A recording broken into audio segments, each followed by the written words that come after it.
오바댜서를 1절에서 21절까지 읽었습니다. 오바댜서는 한 장으로 되어 있지요. 대부분 주일 설교 때 오바댜서를 본문으로 설교를 들은 기억이 많지는 않으실 거예요. 통독을 하면서 오바댜라는 이름을 기억은 하겠습니다만 도대체 이 메시지가 오늘날 우리에게 무슨 의미가 있을까? 오바댜 선지자가 강조했던 메시지는 무엇일까? 오늘 저녁에 함께 묵상하며 기도하는 시간 가지려고 합니다. 예언자들 또는 선지자들이라고 칭하기도 합니다. 특히 그들의 이름으로 성경에 포함되어 있는 예언서들을 보면은 예언자들의 소명은 하나님의 부르심에 전적으로 의존합니다. 내가 예언자가 되어서 주님 좀 섬겨야지, 내가 예언자적인 사역을 감당해야지, 본인의 헌신과 열정으로 예언자 사역을 감당하는 게 아니었던 것이죠. 하나님의 분명한 부르심, 소명이 있어야 예언자의 사역을 감당했던 겁니다. 왜냐하면 구약에 나오는 예언자들은 자신의 말이 아니라 하나님의 말씀을 전달하는 전달자의 역할이었거든요. 심부름꾼이었던 겁니다. 그러니까 정세를 보면서 본인들이 판단하고 분석한 그런 내용들을 가지고 백성들에게 전하는 게 아니었던 거지요. 그들은 오늘날의 설교자와는 완전히 다릅니다. 그들에게는 하나님의 말씀, 그 말씀을 있는 그대로 전달하는 것이 사역이었고 사명이었던 것입니다. 그러면 오바댜가 전하고자 했던 메시지의 핵심은 무엇일까요? 두 나라가 언급되고 있습니다. 하나는 에돔이고 다른 나라는 이스라엘입니다. 에돔을 향한 심판의 예언과 이스라엘 백성들에 대한 회복의 약속을 오바댜는 21절에 걸쳐서 강조하고 있다라는 겁니다. 오바댜는 이름의 뜻도 여러분 보면은 여호와의 종, 하나님의 종이라는 이름을 가지고 있습니다. 굉장히 좋은 뜻을 가진 이름 아닐까요? 오바댜. 그래서 이 오바댜를 이해하려면 하나님의 종으로서 오바댜가 전했던 메시지, 즉 에돔의 죄악에 대한 심판과 이스라엘 백성들이 포로 생활을 하면서 고통 가운데 있지만은 하나님이 회복시켜 주실 것이다. 회복에 대한 약속을 우리는 보아야 할 것입니다. 그래서 에돔과 이스라엘 사이의 관계를 알면 도움이 될 겁니다. 여러분, 에돔의 선조가 누군지 짐작하시죠?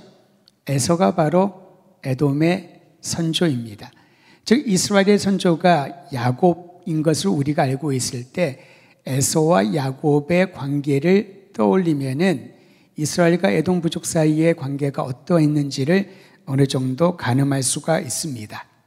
에돔은 사해 남쪽에 거주했던 부족들이었습니다.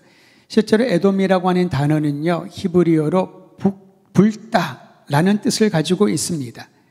에돔, 즉 붉은 족속이라고 하는 이 이름의 뜻에서 그들이 어떤 사람인지를 우리가 추측할 수가 있는데요.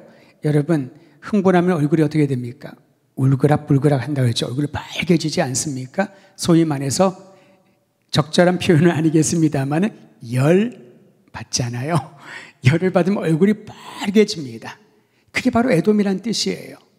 그리고 그들이 살았던 그 지역, 사해 남쪽 지역을 보니까요, 붉은 계통의 바위들과 절벽들 위에 요새를 세워놓고, 기가 막히지 않습니까? 지금처럼 그러한 기구가 많은 것도 아니었는데 없었죠. 아예 그 시대에는. 그 절벽 같은 곳에 요새를 만들어 놓고 붉은 계통의 그러한 벽들을 만들어 놓았던 바위들을 모아두었던 것입니다. 열렬적인 성향을 가진 이들, 난공불락의 요새를 만들어서 사람들이 보기에도 감히 침공이 어렵다라고 만들 정도의 강인한 부족이 바로 에돔 사람들이었던 겁니다. 에돔은 이스라엘 자손이 가나안 땅에 들어오기 전에 이미 정착민으로 살고 있었습니다. 그러니까 가나안 땅의 거주의 역사를 보면 이스라엘 백성들보다는 훨씬 오래전에 그곳에서 거주하며 살았던 것이죠. 터를 다지고 있었던 사람들이었습니다. 그런데 물론 거슬러 올라가면은 같은 형제라고 할 수가 있으나 오랜 시간 동안 서로 유대 관계가 없었고 사는 지역과 문화와 배경이 달랐던 이스라엘 백성들이 가나안 땅에 들어오자 얼마나 경계했을까요? 그리고 그들의 선조들의 역사를 알게 된 이후에는 경계심뿐만 아니라 적대감까지 에돔 사람들은 이스라엘 민족을 향하여 쏟아 부었던 것입니다. 그래서 에돔과 이스라엘은 그리 좋은 관계라고 보기가 참 어렵습니다. 그런데 에돔이 오늘 오바다서에 보면은 심판을 받아 멸망할 것이다 라는 하나님의 말씀을 전합니다. 왜 에돔이 이러한 심판을 받아야 될까? 왜 갑자기 오바다를 통하여 이러한 심판의 메시지를 전하셨을까? 여러 가지 이유가 있겠습니다만 크게 두 가지 이유를 언급하면서 에돔이 이러한 두 가지 이유 때문에 멸망받을 것이다, 심판받을 것이다, 이렇게 말씀하고 있는 것입니다. 여러분, 이것은 비단 에돔에 대한 것이 아니라 오늘날 이 시대를 살고 있는 우리 모두에게도 하나님이 어떠한 것들을 싫어하시는지, 하나님이 심판하기에 합당한 응당한 죄가 무엇인지를 오늘 말씀을 통하여 발견하게 되는 것이지요. 첫 번째로 하나님께서 오바다를 통해 말씀하신 에돔의 가장 큰 죄는 교만입니다. 1장 3절과 4절 말씀을 한번 보시길 바랍니다. 에돔이 어느 정도 교만했는지 우리 3절과 4절 같이 한번 읽도록 하지요. 시작. 너의 마음의 교만이 너를 속였도다. 바위 틈에 거주하며 높은 곳에 사는 자여, 네가 마음에 이르기를 누가 능히 나를 땅에 끌어내리겠느냐 하니 네가 독수리처럼 높이 오르며 별 사이에 깃들을지라도 내가 거기에서 너를 끌어내리리라. 여호와의 말씀이니라. 하나님이 오바다를 통하여 내가 너를 끌어내리리라 하셨습니다만 그 말씀 이전을 보십시오. 그들이 어디에 살았습니까? 바위 틈에 거주했다랍니다. 사람들이 접근하기 어려운 곳에서 거주했다는 거지요. 높은 곳에 요새를 만들어 놓고 그들은 적들의 침입을 방어했습니다. 그들은 이런 스스로를 이렇게 평가합니다. 어느 누구도 우리를 땅에 끌어들이겠냐? 물론 여러분, 이 땅 위에, 절벽 위에 요새를 지었습니다마는 어느 누구도 침입하거나 그들을 끌어내릴 자가 없다라고 말할 정도로 의기양양하고 교만이 하늘에까지 올랐습니다. 오죽하면 여러분, 독수리처럼 높이 오르고 별들 사이에 거주하리라. 우리가 바로 그런 민족이다. 에돔 자손들은 그러한 자의식을 가지고 살았던 것이지요. 고지대에 건축한 요새를 자랑을 하면서 매사에 자신만만했던 겁니다.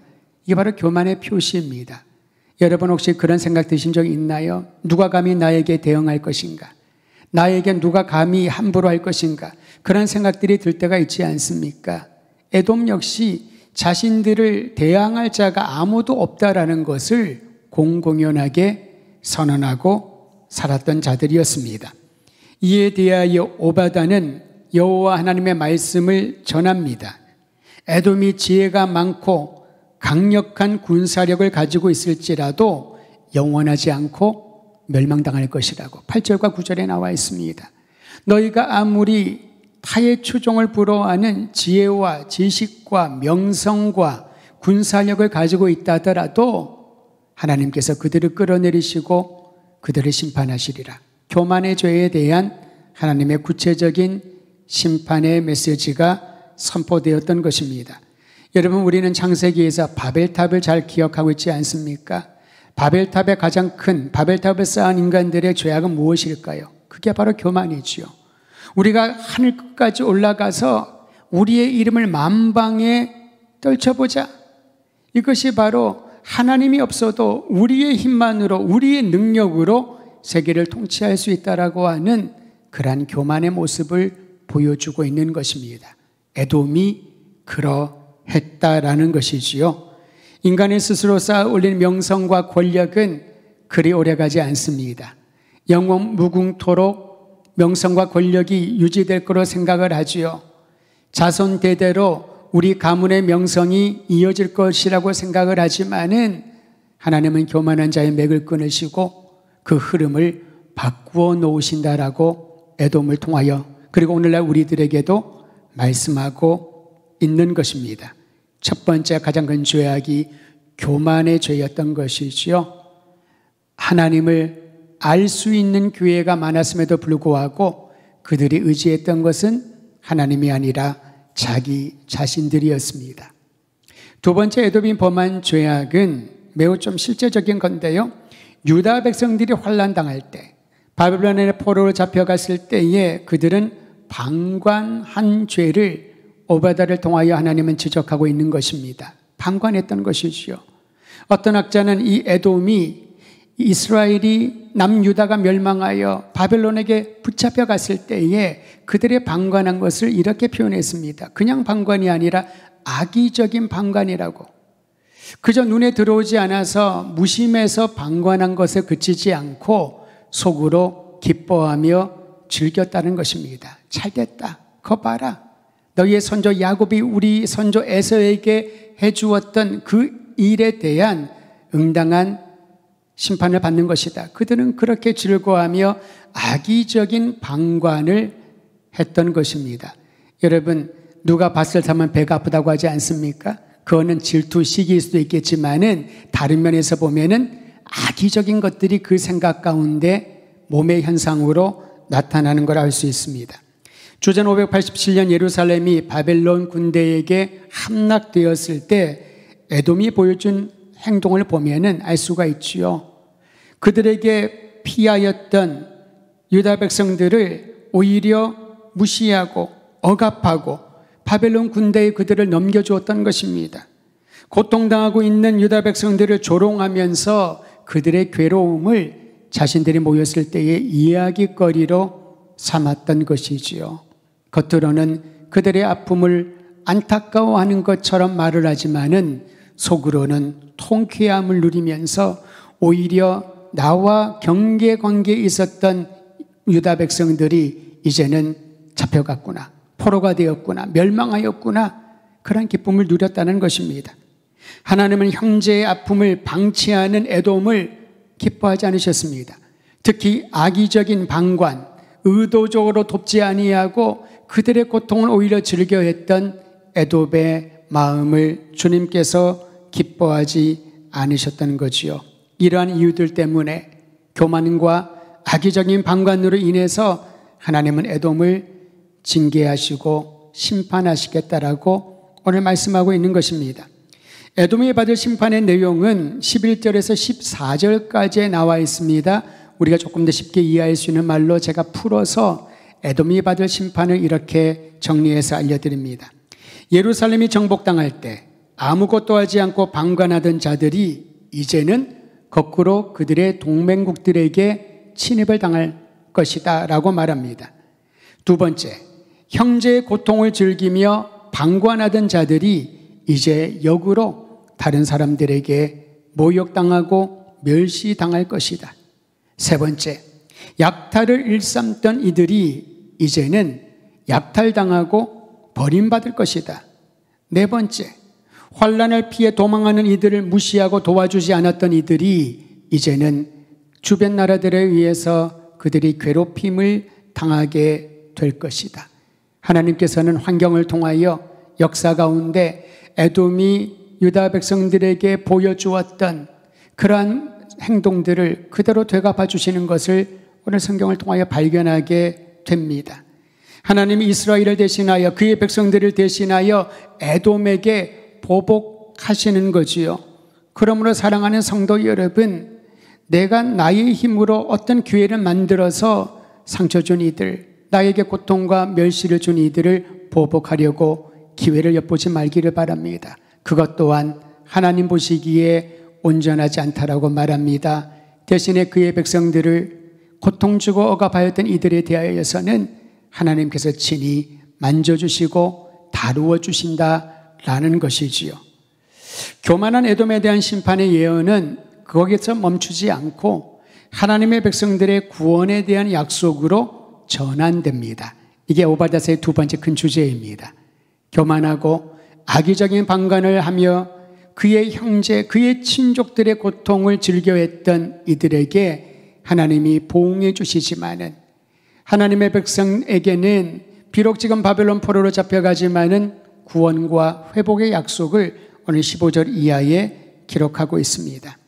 하나님의 심판은요, 이스라엘 백성들이 죄악에 대하여 바벨론 군대에게 넘겨주셨고 에돔 역시 하나님께서 심판하신다는 것처럼 이제는 모든 열방들도 하나님께서 심판을 하실 것이다 라고 말씀하고 있습니다. 15절 말씀을 우리 한 번 더 읽도록 할까요? 15절입니다. 시작. 여호와께서 만국을 벌할 날이 가까웠나니 네가 행한 대로 너도 받을 것인즉 네가 행한 것이 내 머리로 돌아갈 것이라. 여호와 하나님께서 만국을 벌할 날이 가까웠다. 하나님께서 모든 나라들을 관여하시고 주관하신다라는 것입니다. 하나님의 백성만을 심판하고 다루는 것이 아니라 모든 만국을 주님께서 다루고 계신다라는 거지요. 네가 행한 대로 네가 받을 것이다. 모든 행위들을 주님께서는 낱낱이 기억하시고 살피시며 그 행위들에 대하여 주님께서는 분명히 결산하실 것이다라는 것을 오바다는 강력하게 선언하고 있습니다. 여러분, 이것은 그저 두렵게 만들고 우리에게 공포감을 조성하기 위함이 아닙니다. 하나님이 역사의 주관자이심을, 이스라엘 백성뿐만 아니라 모든 열방의 통치자이심을 분명하게 보여주는 말씀인 것이지요. 그러므로 우리가 이 시대를 살아가면서 주변 나라에서 일어나는 일들, 우리가 살고 있는 이 시대의 역사 가운데 주변 나라 모든 세계의 정세가 어떻게 움직이는지를 살펴보고 기도하고 주님의 뜻을 여쭐 수 있는 영적인 민감함이 있어야 될 것입니다. 내 자신과 내 가정과 나와 관련된 이들에 대한 관심뿐만 아니라 주변에서 일어나는 일들, 이웃나라에서 일어나는 일들, 우리와 지구 반대편에 있다고 말할 전혀 알지 못하는 그 지역에서 일어나는 수많은 일들을, 사건들을 우리가 주목하면서 이 시대를 향한 하나님의 말씀과 주님의 뜻을 분별할 수 있어야 된다라는 것이지요. 하나님께서는 그런 상황 가운데서 그의 백성을 위하여 피할 길을 예비해 놓으시고 회복을 약속해 주십니다. 우리 함께 17절 말씀도 같이 읽죠. 17절입니다. 시작. 오직 시온산에서 피할 자가 있으리니 그 산이 거룩할 것이요 야곱 족속은 자기 기업을 누릴 것이며.